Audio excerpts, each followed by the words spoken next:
오늘 이 새벽에 하나님께서 저희에게 주신 말씀은 사무엘상 11장 1절부터 15절까지의 말씀입니다.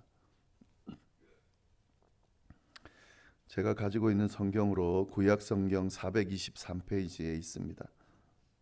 사무엘상 11장 1절부터 15절까지 말씀 함께 교독하겠습니다.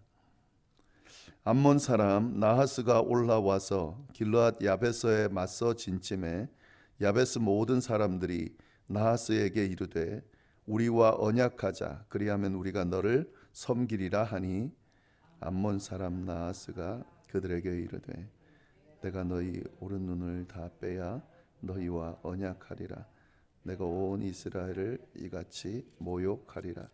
야베스 장로들이 그에게 이르되 우리에게 이레 동안 말미를 주어 우리가 이스라엘 온 지역에 전령들을 보내게 하라. 만일 우리를 구원할 자가 없으면 내게 나아가리라 하니라. 이에 전령들이 사울이 사는 기브야에 이르러 이 말을 백성에게 전하매 모든 백성이 소리를 높여 울더니 마침 사울이 밭에서 소를 몰고 오다가 이르되 백성이 무슨 일로 우느냐 하니 그들이 야베스 사람의 말을 전하니라.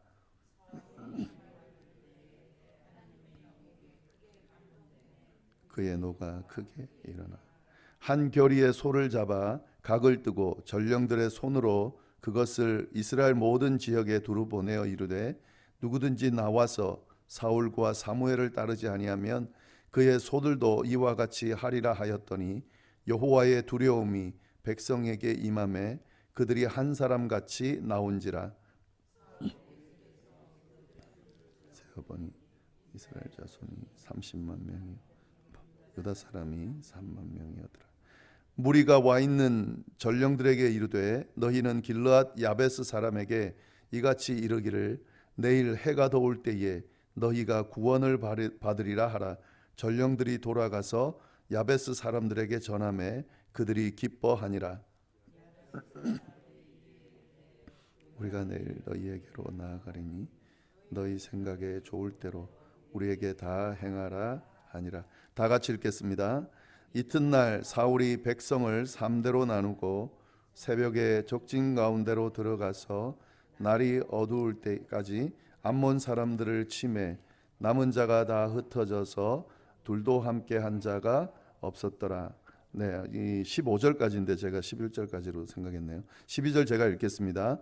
백성이 사무엘에게 이르되 사울이 어찌 우리를 다스리겠느냐 한 자가 누구니이까 그들을 끌어내소서 우리가 죽이겠나이다. 사울이 이르되 이날에는 사람을 죽이지 못하리니 여호와께서 오늘 이스라엘 중에 구원을 베푸셨음이니라. 사무엘이 백성에게 이르되 오라 우리가 길갈로 가서 나라를 새롭게 하자. 모든 백성이 길갈로 가서 거기서 여호와 앞에서 길갈에서 여호와 앞에 화목제를 드리고 사울과 이스라엘 모든 사람이 거기서 크게 기뻐하니라. 아멘.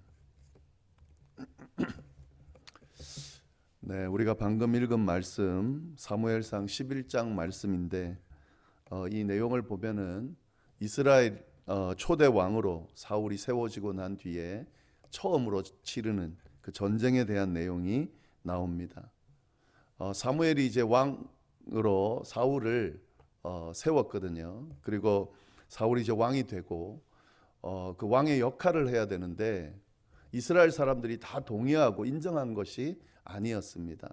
그가 정말 왕으로서 역할을 할 수 있는가 의심하는 사람들이 많았었는데 이 전쟁을 통해서 그가 이제 공식적으로 왕으로 등극하는 그러한 계기가 됩니다. 그 내용을 함께 보겠습니다.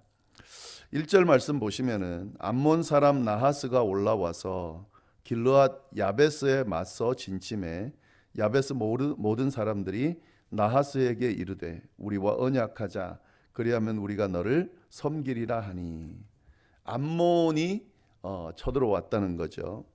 근데 여기서 길르앗 야베스에 맞서서 진쳤다 이렇게 되어 있습니다. 이 길르앗 야베스가 어디에 있냐면 요단 동편에 있습니다. 요단 동편에 있다는 것은 그 이스라엘 지파들이 주로 요단 서편에 있거든요. 거기가 이제 본국이라 본다면 요단 동편은 요단강을 기준으로 동편에 있는데 거기에 지금 길르앗 야베스가 있다 하는 거죠. 거기에도 이스라엘 사람들이 땅을 차지했습니다.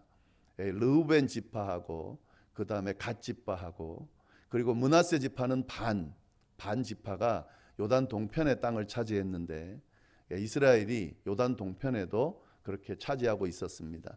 거기에 온 거죠. 그 요단 동편에 길르앗 야베스가 있고 거기에 이 암몬 족속이 침범해 왔다 하는 거죠.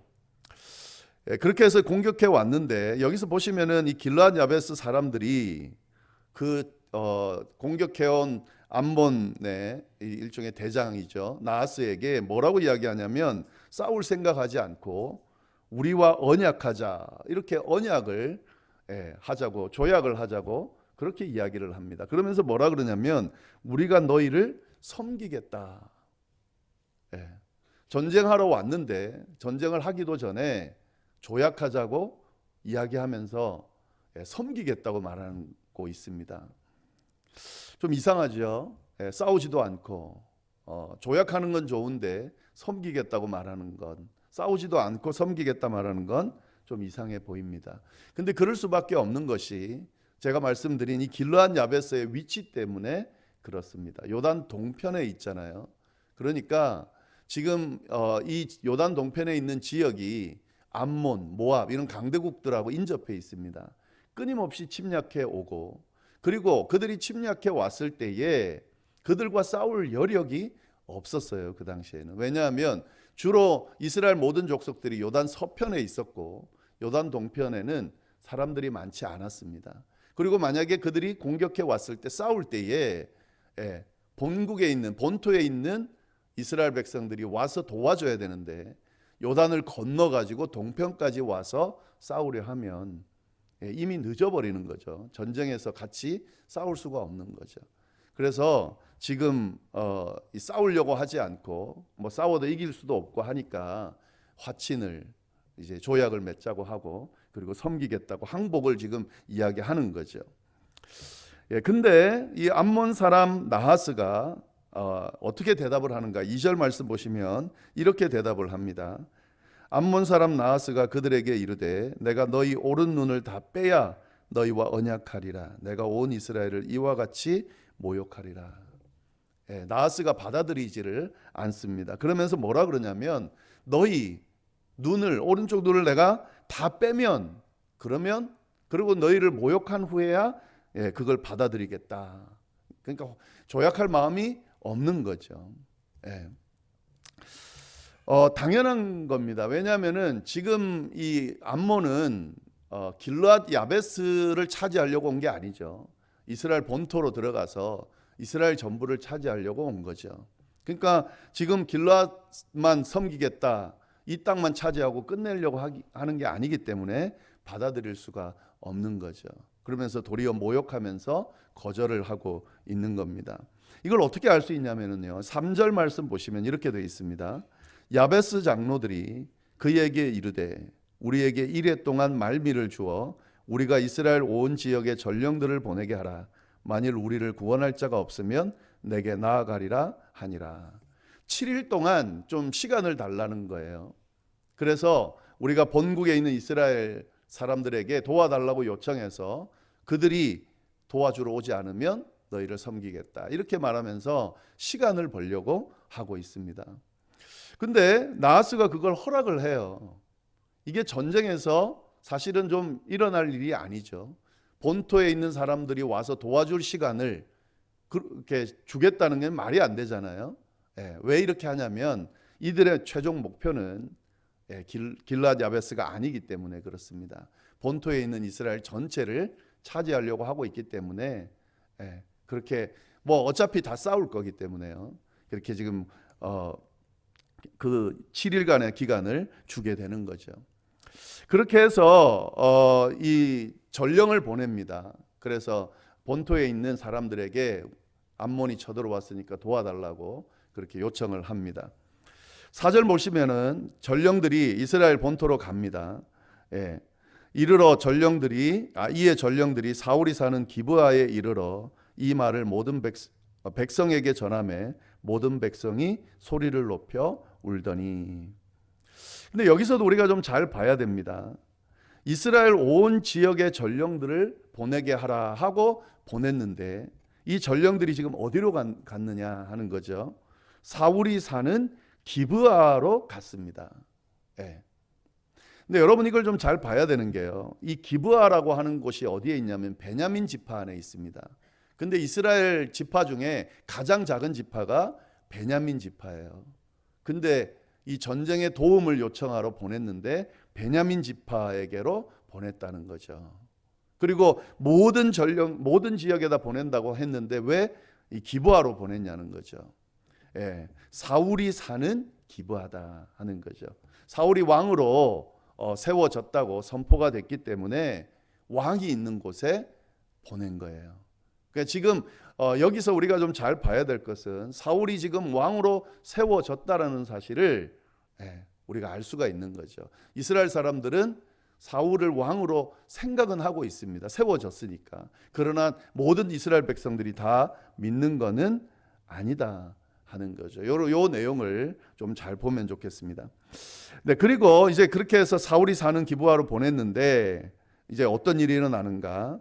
5절 말씀 보시면 마침 사울이 밭에서 소를 몰고 오다가 이르되 백성이 무슨 일로 우느냐 하니 그들이 야베스 사람의 말을 전하니라. 야베스 사람들의 전령의 소식을 듣고 그 소식을 들은 백성들이 소리 높여 울었습니다. 근데 그때 사울은 없었던 것 같아요. 사울 뭐 하고 있었냐면 밭에서 소를 몰고 농사를 짓고 있었다는 거죠. 그러다가 이 백성들의 울은 소식을 듣고 물어보니까 야베스에 이런 일이 일어났다는 소식을 듣게 된 거죠. 이것도 좀 아이러니하죠.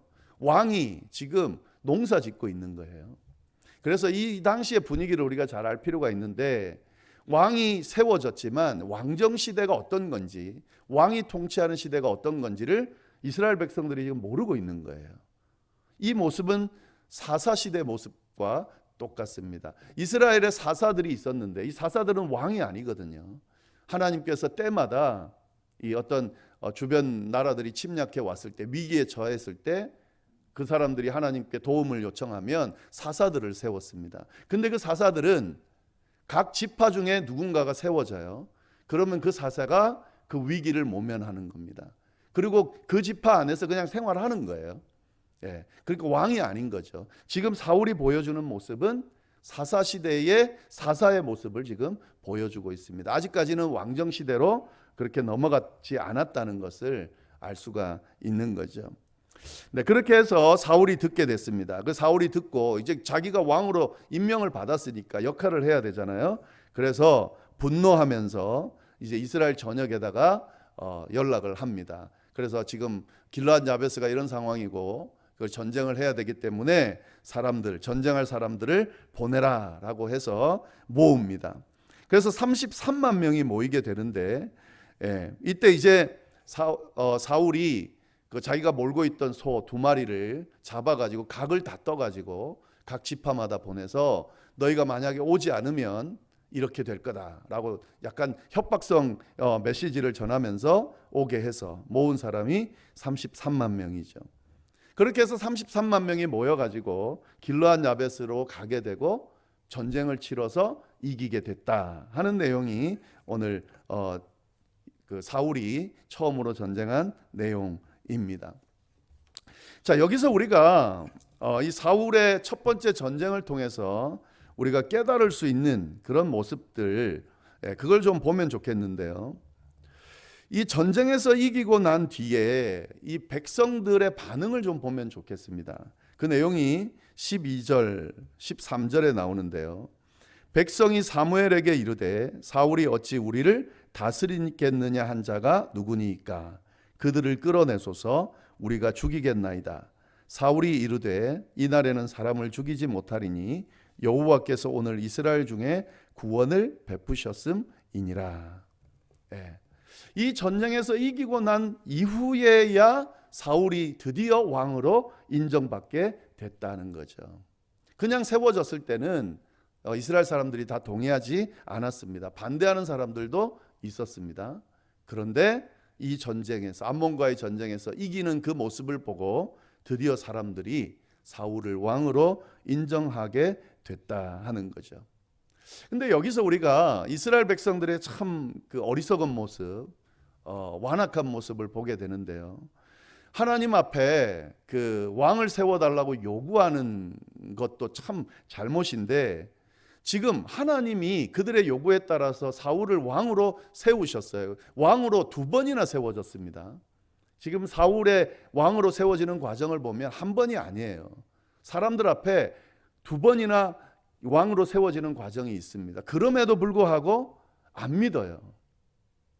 사람들이 지금 사울을 왕을 달라고 해서 하나님이 사울을 왕으로 주셨는데 이들이 안 믿고 있다 하는 거죠. 지금 이스라엘 백성들의 시선은 어떤 시선이냐면 자기네들 인간적인 어떤 생각과 경험과 어떤 모습으로 지금 끊임없이 판단하고 요구하고 있다 하는 거죠. 하나님께서 주신 왕을 왕으로 인정하지 않는 거예요. 자기네들이 인정해야, 자기네들이 받아들여야 지금 되겠다라고 지금 하고 있는 거죠. 사울의 모습을 보고, 겉모습은 자기네보다 어깨 위에 더 큰 모습을 보고 왕으로 인정하겠거니 뭐 이렇게 했지만 그래도 뭐 어떤 다른 능력을 본 적이 없잖아요. 그걸 봐야 믿겠다라고 하는 그런 모습을 지금 계속해서 보이고 있다는 거죠. 지극히 인간적인 모습으로, 인간적인 시선으로 하나님을 대하고 하나님의 백성으로서의 모습을 지금 보이려고 하고 있다 하는 거죠. 이게 지금 이스라엘 백성들이 잘못하고 있는 모습입니다. 그러나 성경은 오늘 본문에도 보시면은요, 계속해서 사이사이에 강조하고 있는 내용이 있습니다. 그게 뭐냐면 하나님이 사울을 세우셨고 하나님이 그 전쟁에서 이길 수 있도록 사울에게 임하시고 하나님께서 함께 하시면서 그 전쟁을 이끌어내신다라는 사실을 계속해서 본문 내내 보여주고 있다는 거죠. 사울은 이 전쟁에서 이기면서 굉장히 지혜롭게 이 전쟁을 승리로 이끕니다. 근데 원래 사울이 그런 사람이 아니에요. 우유부단하고 지혜롭지 못하고, 이 앞에 그 아버지가 암낙이 찾아오라고 할 때에 그 찾아가는 과정을 보면 되게 우유부단해요. 그리고 아이디어도 없어요. 지혜롭게 판단하고 행동하는 능력이 없습니다. 왕으로 세워주니까 사람들이 막 왕으로 세우고 인정하니까 분명히 하나님이 경험을 보여주시고 왕으로 세워지는 과정을 사울이 느낄 수 있게 했음에도 불구하고 저기 짐짝 뒤에다 숨어가지고 피하려고 하는 그런 모습을 보였던 사람이에요. 근데 그런 그가 전쟁에서 지혜롭게 승리해내는 모습을 보였다는 거죠. 뭐 때문에, 누구 때문에 그랬을까? 하나님의 영이 임했다는 거예요. 하나님께서 함께 하셨다는 거예요. 사울을 이끌어서 그 전쟁에서 승리하도록 하게 하셨다는 거죠. 이스라엘 백성들이 봐야 되는 시선이 이겁니다. 하나님께서 사울을 왕으로 세우시고 인도하고 이끌고 계시다는 사실을 이 이스라엘 백성들이 제대로 분별하고 그걸 따르면, 그러면 하나님의 역사가 왕이 있든 없든 신이 왕이 되셔서 이후에도 인도하실 거라는 거죠. 근데 이스라엘 백성들이 계속 그거를 놓치게 됩니다. 그래서 계속 승승장구하는 모습이 아니라 사울도 그렇고 사울을 섬기는 하나님의 이스라엘 백성들도 그렇고 문제를 일으키고 실패하고 넘어지고 그렇게 한다는 거죠. 오늘 이 본문을 보고 있는 우리에게 하나님께서 어떤 메시지를 주실까? 우리도 이스라엘 백성들과 같은 시선으로 끊임없이 하나님의 사역과 하나님의 일과 우리의 삶을 바라보고 그렇게 행동하는 경우가 있다는 거예요. 우리의 경험이나 이성이나 생각으로 자꾸 판단하고 뭘 하려고 한다는 거죠. 그렇게 해서는 어떤 도움도 어떤 일도 이룰 수가 없습니다. 하나님의 역사, 하나님의 섭리가 주도하고 있다는 사실을 끊임없이 바라보면서 그걸 붙들어야 되는 거죠. 그게 필요하다는 거죠. 오늘 본문의 결론이 어떻게 납니까? 이렇게 결론이 납니다. 14절, 사무엘이 백성에게 이르되 오라 우리가 길갈로 가서 나라를 새롭게 하자. 모든 백성이 길갈로 가서 거기서 여호와 앞에서 사울을 왕으로 삼고 길갈에서 여호와 앞에 화목제를 드리고 사울과 이스라엘 모든 사람이 거기서 크게 기뻐하니라. 드디어 사울을 진짜 왕으로 세웁니다. 이제 12장 보면은 사무엘이 이제 마지막 고별 설교를 하고 사라지는데요. 사울이를 왕으로 세우는데 그 왕을 세우는 장소가 어디입니까? 길갈이에요. 길갈. 하나님께서 가나안 땅으로 처음 들어가게 하면서 승리하게 하신 길갈. 하나님이 함께 하신다라고 하는 증표가 있는 그 길갈. 그 길갈에서 사울을 왕으로 세우면서 화목제를 드리면서 왕으로 세운다는 거죠. 이스라엘 사람들이 이걸 기억해야 되는 거예요. 이 내용을 보는 하나님의 백성들이 이걸 기억해야 되는 거죠. 하나님이 함께 하신다. 하나님이 인도하신다. 하나님이 세우신다. 하나님이 주도하신다. 이스라엘 왕은 하나님이시다. 비록 사울이 왕으로 세워지지만 하나님께서 그를 세우시고 하나님께서 친히 그를 인도하신다. 우리가 기억해야 될 내용도 바로 이 내용이라는 거죠. 우리의 삶을, 우리의 신앙의 여정을, 우리의 교회를, 우리의 사역을, 모든 하나님의 일을 하나님께서 친히 우리를 통해 주도해 가신다는 사실을 잊지 말고 기억할 수 있기를, 그리고 그 안에서 이루어지는 넉넉한 승리들을 맛볼 수 있기를 간절히 바랍니다. 기도하겠습니다. 하나님 아버지, 오늘 귀한 말씀으로 우리에게 하나님의 음성을 들려주셔서 감사를 드립니다. 인간적인 시선, 생각, 경험으로 우리의 삶을 판단하고 또 하나님의 일을 판단하고 행하지 않도록 주여 인도하여 주시고, 하나님의 관점에서 하나님께서 친히 주도하시고 섭리하시고 인도하신다는 사실을 확실하게 붙들면서 하나님과 동행하는, 하나님의 뜻을 쫓아가는 우리 모두가 될 수 있도록 주여 인도하여 주옵소서. 하나님께서 어떻게 친히 인도하시며 승리케 하시는지 우리가 함께하며 경험할 수 있게 되도록 주여 역사하여 주옵소서. 이후에 하나님 계속해서 기도드릴 때에 그 기도에 귀 기울여 주시고 하나님 꼭 응답해 주시기를, 그래서 하나님께서 우리와 함께 하시는구나, 하나님께서 친히 역사하시는구나, 하나님께서 살아계시구나 고백할 수 있게 되도록 주여 인도하여 주옵소서. 함께 해 주시리라 믿고 모든 말씀을 살아계신 예수님의 이름으로 기도드립니다. 아멘.